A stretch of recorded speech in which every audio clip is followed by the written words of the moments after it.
Ever feel like, the American dream, it's like this puzzle, but like half the pieces are missing? Well, today we're going to try to find those missing pieces. Oh, yeah. We are. In a book called 99% Perspiration. Right. It's by Adam Chandler. Have you heard of this one? I have. It's a really fascinating look at how, like, the stories we tell ourselves about, like working hard and being successful in America Yeah. don't always match up with, like, what actually happens. Exactly.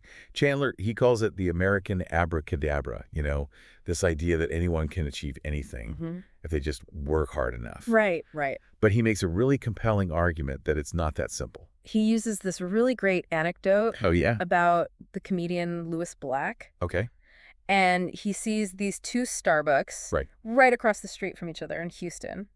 What? Yeah, and Black, he jokes that it's like a sign of the apocalypse. Oh, my God. But it also, like, makes you think about how this, like, relentless pursuit of success, even when it seems kind of absurd, it's kind of, like, baked into how Americans think. Yeah, it's so true.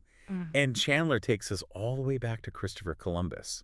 Wow. To show how this idea of the self-made man has been shaping our thinking for centuries. Yeah. But what's really eye-opening is how he connects Columbus's own story to this myth. Yeah. Because even Columbus, like the supposed ultimate explorer and discoverer was actually super reliant on like royal patronage and those like existing trade networks. Interesting. It challenges this whole image of him as like this lone individual who pulled himself up by his bootstraps. Totally. It's like Chandler saying, hold on a sec, let's look at the whole picture here. Right. And speaking of a fuller picture, he doesn't shy away from the darker sides of American history.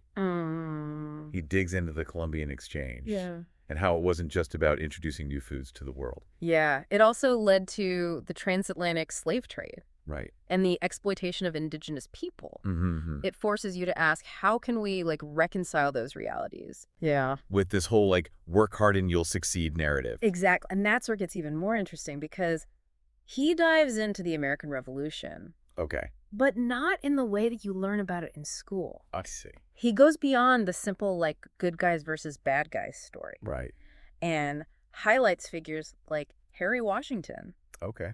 Now, Harry Washington was a man enslaved by George Washington. He was. He was. Wow. George Washington owned a slave named Harry Washington. That's wild. I know, right?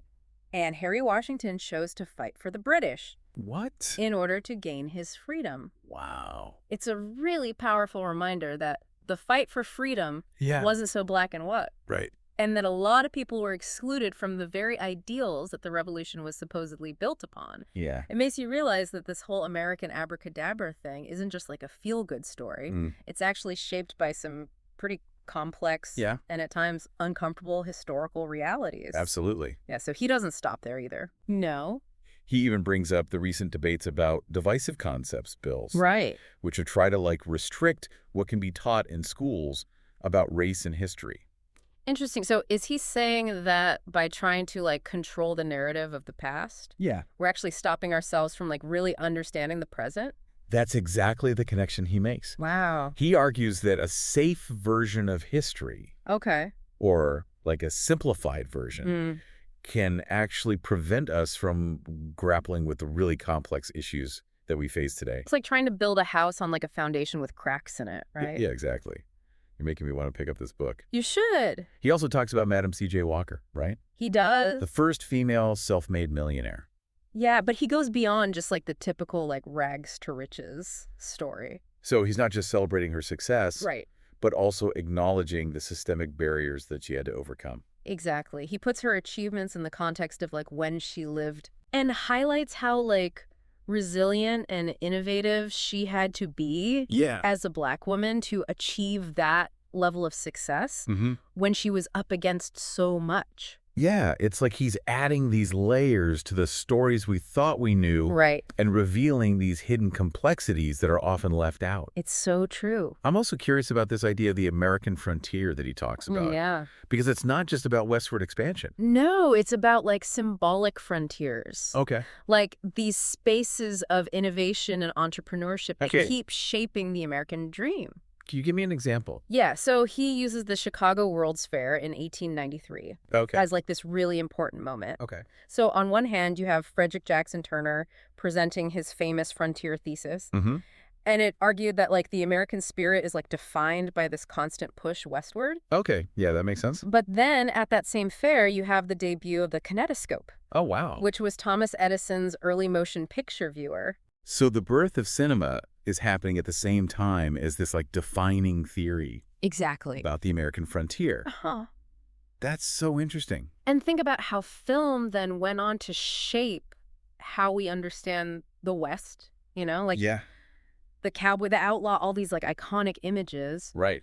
It shows how, like, technology and storytelling play this huge role in how we think about, like, working and being successful. It's fascinating how he weaves together all these different threads, you know? Yeah. Like history and technology and popular culture to tell this bigger story about the American work ethic. It's really cool. But he also argues that even frontiers can be, like, fleeting, right? Oh, yeah, for sure. He uses Route 66 as an example. He does, yeah. Route 66, it was like this huge symbol of freedom and adventure. Right. But ultimately it declined when the interstate highway system came around. Yeah. It reminds us that what we think of as the frontier is, like, always changing. And what we think is permanent can, like, disappear really quickly. That's so true. Yeah. So if, like, frontiers are always changing, what does that mean for, like, the people trying to figure them out? That's a good question. Does Chandler give any examples of people, like, adapting to these new frontiers? He does. He talks about the Laces family. Okay. And they're Indian-American immigrants. And they find, like, unexpected success in the cannabis industry. Oh, wow. In the cannabis industry. Yeah, in Oklahoma. That's definitely not your typical American dream story. I know, right? Wow. It shows how the frontier isn't just about, like, physical places or, like, traditional industries anymore. It's about finding opportunities in these new markets. Yeah. And being willing to take risks. But he doesn't, like, sugarcoat things. No, he doesn't.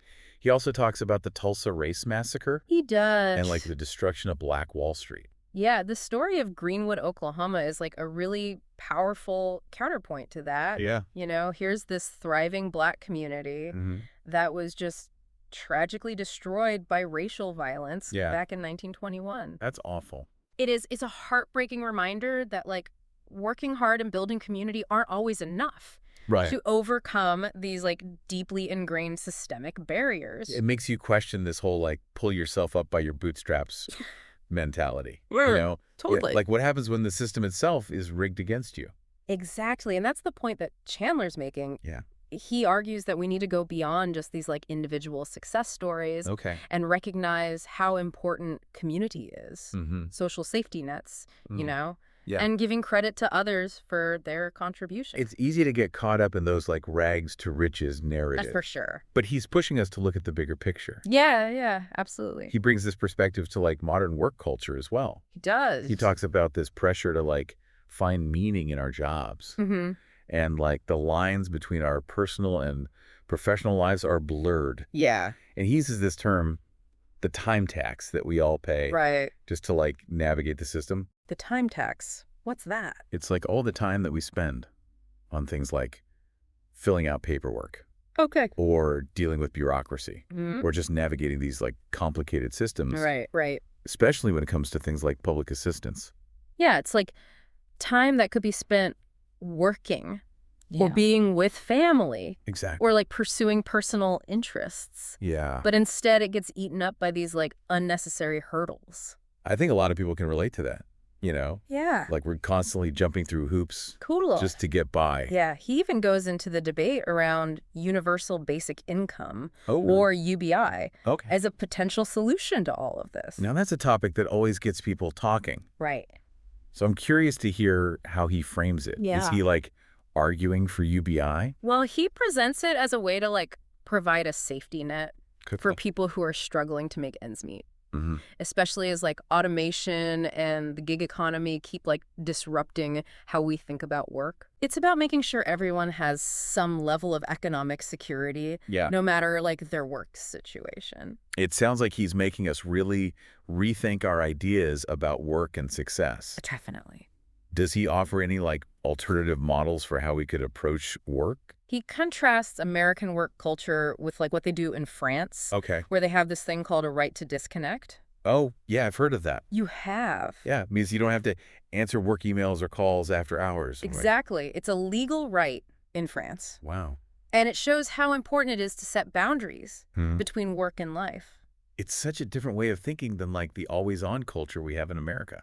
It really is. And Chandler explores like what's bad about that always-on mentality. Yeah. He talks about how it affects our health, our relationships, our communities. It's like we're so focused on work that we forget how to actually live. So is he like advocating for a more balanced approach? Yeah, he argues that we need to step back and look at how we relate to work. Okay. And find a balance that lets us thrive. Yeah. Both at work and in our personal lives.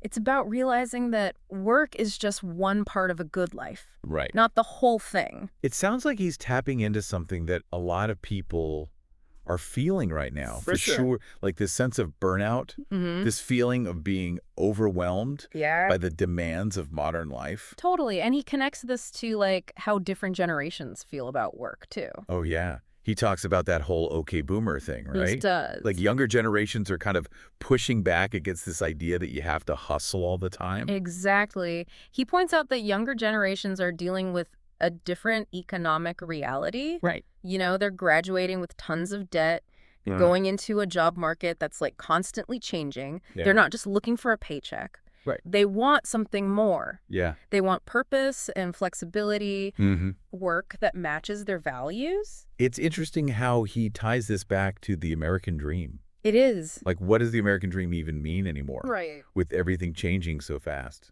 Yeah, and he talks about the political polarization, too. Okay. He says it's partly because we're all sorting ourselves geographically and ideologically. Interesting. Like, people are living in these echo chambers, surrounded by people who agree with them. Yeah. And it makes it harder to understand people who are different.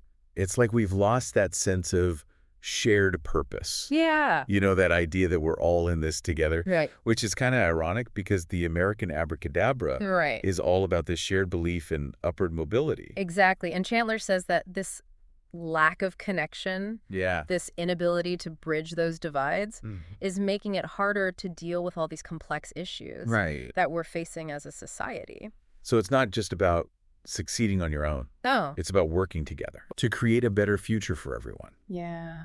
So is there any hope?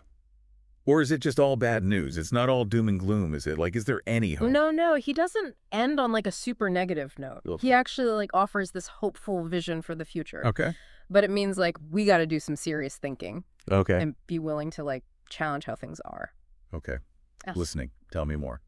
So he talks about like this new American story, you know. Okay. One that moves past this myth of like everyone's got to succeed on their own and embraces a more, you know, like complicated understanding of work.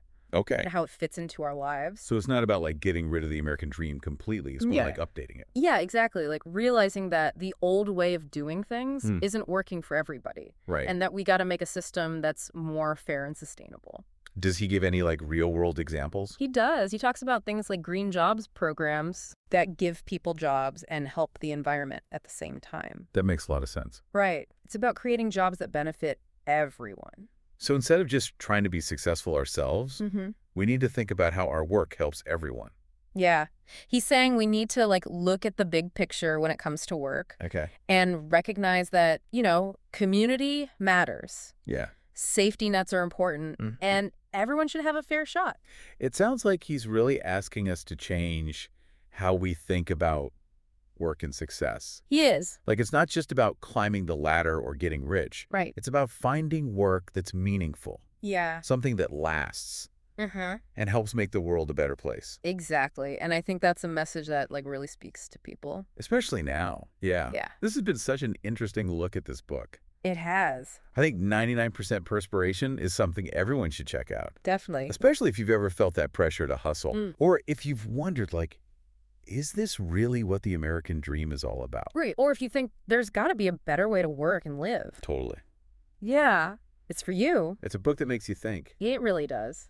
Chandler's a great writer, too. Oh, yeah. He brings together history and economics, personal stories, pop culture stuff. Wow. Even, like, complicated topics are easy to understand. And he makes you think. And he makes you think, for sure. Yeah, I think that's what's so powerful about books like this. Totally. They don't give you all the answers. Right. But they make you ask better questions. Yeah. They make you think about work and how it fits into your life in a new way. Yeah, it reminds us that, like, the American story is still being written.